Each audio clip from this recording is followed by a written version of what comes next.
Dan Willis here, and we're talking about Alliance One, the collection agency, and there's a few things to note, but the first is if you're being contacted by them by phone calls or threatening letters, it's of course regarding a debt.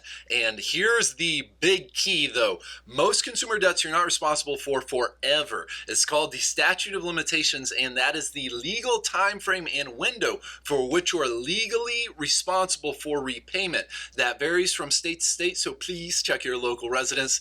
And this is important because Alliance One will collect on a variety of types of debts, including financial services, healthcare debts, telecommunication debts, a variety of them, most of which you're not legally responsible for repayment forever. The process of this is what you should do. If you're being contacted by them, the first and most powerful weapon and essential step with any debt is to seek and request debt validation. This should be done through the mail, and that way you have evidence and a record of it. And what it makes them do, Alliance One will have to respond in any collection agency with the proof that they own your debt, they have the collection rights, and etc.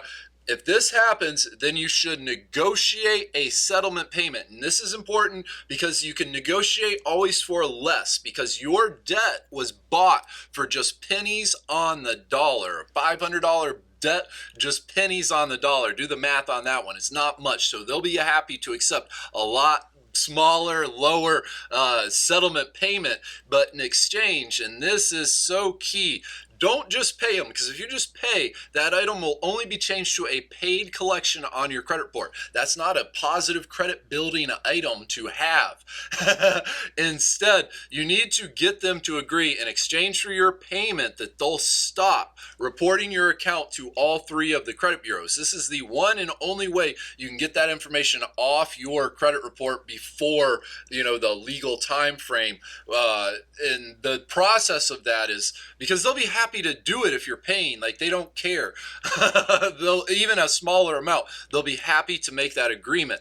And then the next step is you actually dispute that item with the credit bureaus, because what they do during an investigation, once your dispute gets deemed valid, they'll investigate and they'll contact the collection agency. Now, per your agreement for your payment, they're not going to validate it, they're not going to be reporting it anyways. So that means during the investigation, the account won't be verified, and therefore it must be removed from your credit report. That's a lot better than having a paid collection. Please be very careful, because these are dangerous, shark-filled waters, and the fact is you can be sued civilly in a court of law and potentially have a judgment placed against you, which, depending upon where you live, may again could result in wage garnishment. This is Dan Willis. Please subscribe and join our congregation. We're going to also include a link in the description below to an article at our website for some more tips, and we've got a free report available there, the 7 super simple steps to clean credit. Please have a fantastic day.